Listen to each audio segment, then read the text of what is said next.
A few years ago, I was standing in front of the mirror after giving what people called a life-changing keynote.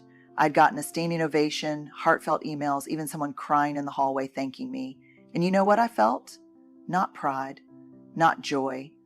I felt like a fraud, like I'd tricked everyone into believing I was worth clapping for. Like any minute now, someone would say, okay, the real expert can come out now. Here's the truth we don't say out loud enough. Feeling proud of yourself can be harder than admitting failure. And for many of us, success feels like a setup. We're allowed to celebrate others. But when it comes to ourselves, we deflect, we downplay, we disappear. So why is it so hard to feel proud of ourselves, even when we've earned it, even when the evidence is right there? Let's walk through 5 truths I've uncovered in the research and conversations with thousands of people and in my own wrestle with worthiness.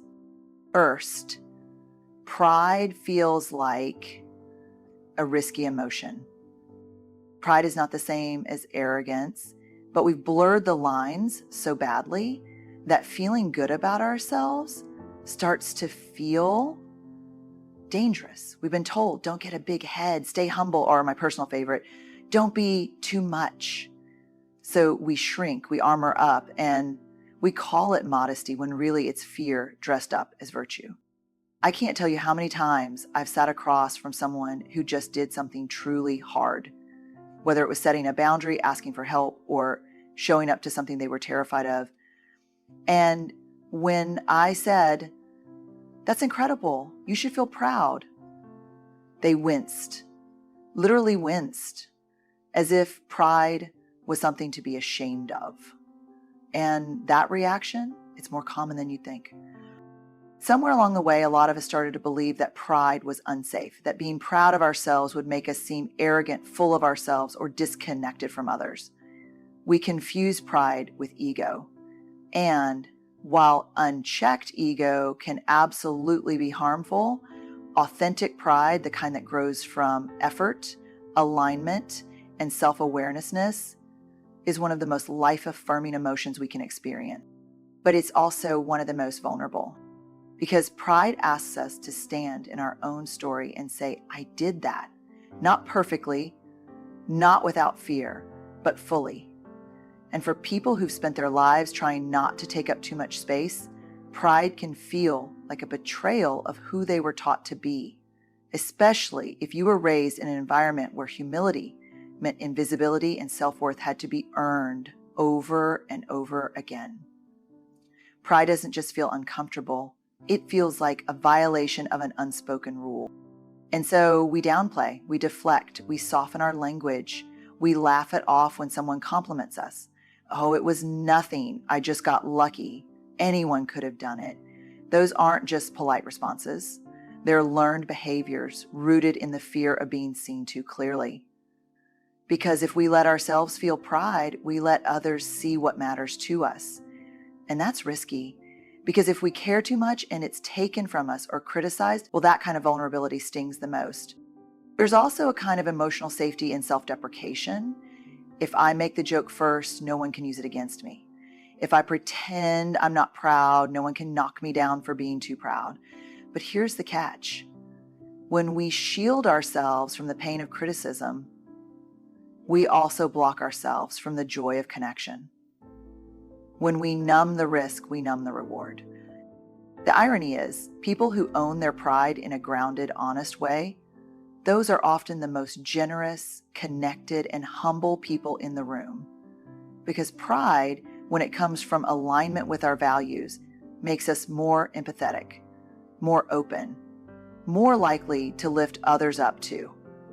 It gives us enough internal stability to not need constant external validation.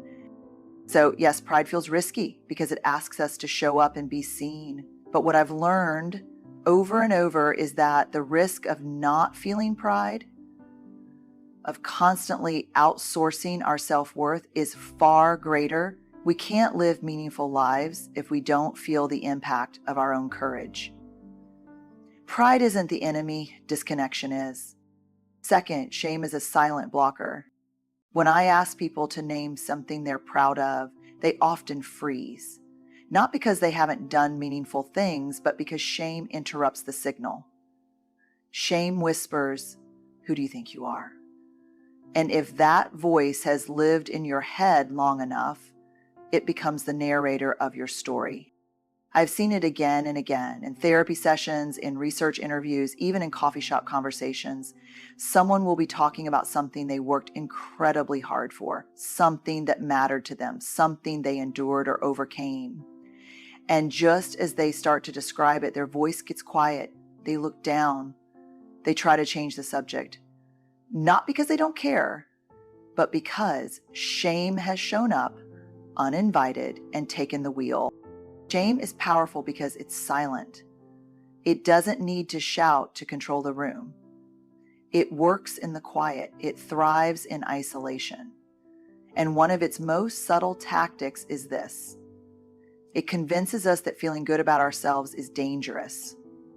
That if we acknowledge our own growth, our own grit, our own strength, we're setting ourselves up to be judged, or worse, exposed as a fraud. And it's tricky. Shame doesn't always sound like a direct attack. Sometimes it shows up as doubt.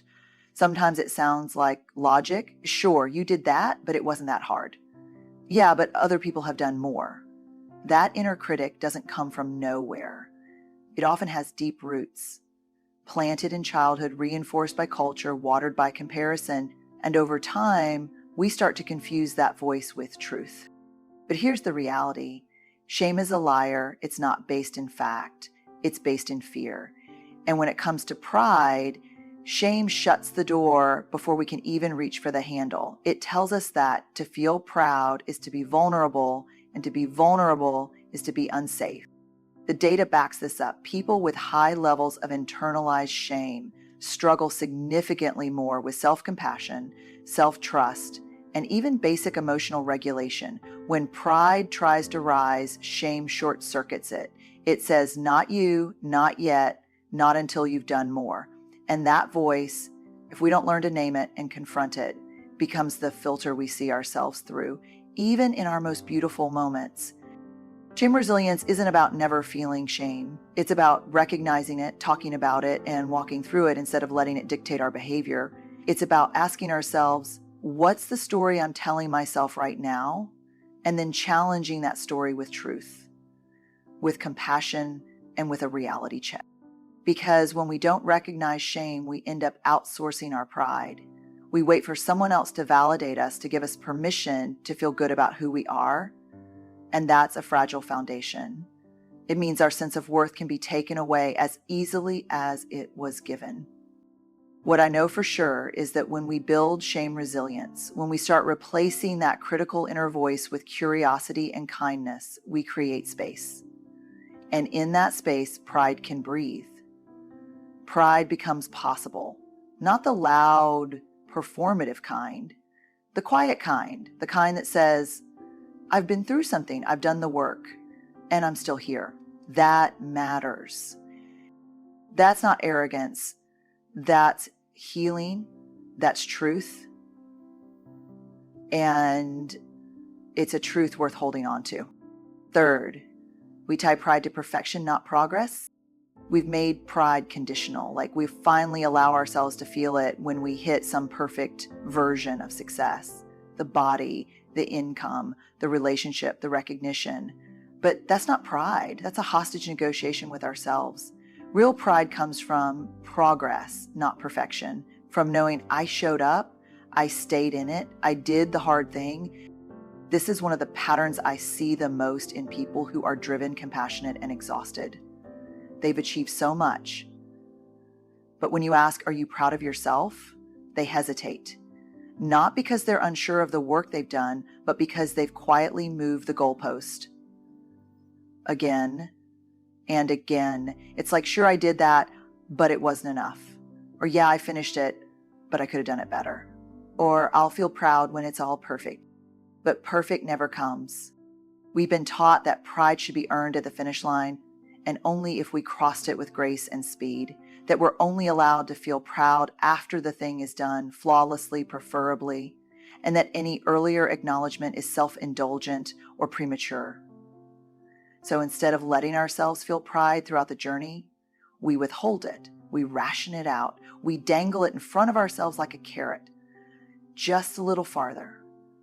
Just a little better. That's not motivation. That's emotional starvation. There's a difference between growth and striving. Growth says, I'm evolving. Striving says, I'm still not enough. And what I've found is that people who struggle the most with feeling proud are often the ones who are stuck in this striving loop. They keep raising the bar because they think that if they finally hit the perfect mark, it'll quiet the inner critic. But perfection doesn't silence shame, it fuels it. When pride is based on perfection, it becomes performative. We're not asking ourselves, did I live in alignment with my values? We're asking, did I meet someone else's impossible standard? And the moment we base our self-worth on someone else's invisible scoreboard, we lose every time. But when we root pride in progress, in effort, in showing up when we were tired or scared or overwhelmed, that kind of pride changes us. That pride isn't dependent on outcomes. It's grounded in character, in courage, in integrity. I think about the moments in my own life where I felt the most quietly proud. And they were never the glossy moments. They weren't about applause or approval. They were the small, gritty moments. The mornings I got back up after a hard night. The times I said no when everything in me wanted to say yes, just to please someone. The conversations I didn't want to have but had anyway. That's the kind of pride that sticks. The kind that roots down deep. The world will always celebrate big wins. That's easy. But you've got to learn how to celebrate the in-between, the almost, the still becoming. That's where your power lives. That's where real pride is born. Fourth, many of us were never taught how to celebrate ourselves. Think about it. When were you ever taught how to own your accomplishments without apologizing? For many of us, the answer is never. We were taught how to improve, how to fix, how to strive, but not how to pause and say, I'm proud of me. And so we grow up skilled in hustle, but starved for affirmation. This one hits close to home because I've seen it not only in the research, but in real life, over and over. We grow up in environments that reward achievement, productivity, being helpful, being good. But rarely are we taught how to internally acknowledge ourselves. I mean, really, when's the last time someone sat you down and said, here's how you recognize your own growth. Here's how you celebrate your own courage. Here's how to sit with your own pride without backing away from it. Most of us weren't taught that. We were taught how to get the gold star, how to make others proud, how to earn love by staying small, quiet, or impressive. But internal pride, that had no blueprint. And in the absence of that blueprint, we learn to measure our worth by external cues, grades, likes, promotions, praise. So when those external cues are missing, or even when they are there, it still doesn't feel like enough because we never learned how to feel it for ourselves. And that's what I mean by emotional starvation. You can be surrounded by success and still feel emotionally empty if you've never learned how to witness your own growth, to name it, to sit with it and say, this matters. I matter. Now, I want to be clear, this isn't about blame. Our caregivers and communities did the best they could with what they had. Most of them weren't taught how to celebrate themselves either. This kind of emotional literacy isn't just personal, it's generational. We inherit beliefs about pride, about worthiness, about what it means to be good or humble, and we carry them in our bodies long before we ever question them. So we become adults who are amazing at checking boxes, hitting milestones, keeping the plate spinning, but who flinch when someone says you should be proud of yourself. And I want you to know that's not a character flaw. That's a missing skill set. And like any skill, it can be learned. It's not too late to build that muscle. It starts small. It starts with noticing, with taking a breath after something difficult, and instead of moving on to the next task, saying, that took something out of me and I showed up anyway. It starts with allowing yourself to feel good about the fact that you kept a promise to yourself, or set a boundary, or spoke the truth, even when your voice shook. You don't need confetti or a big announcement. You just need to recognize your own effort and name your own growth. That might sound simple, but it's one of the most radical things we can do.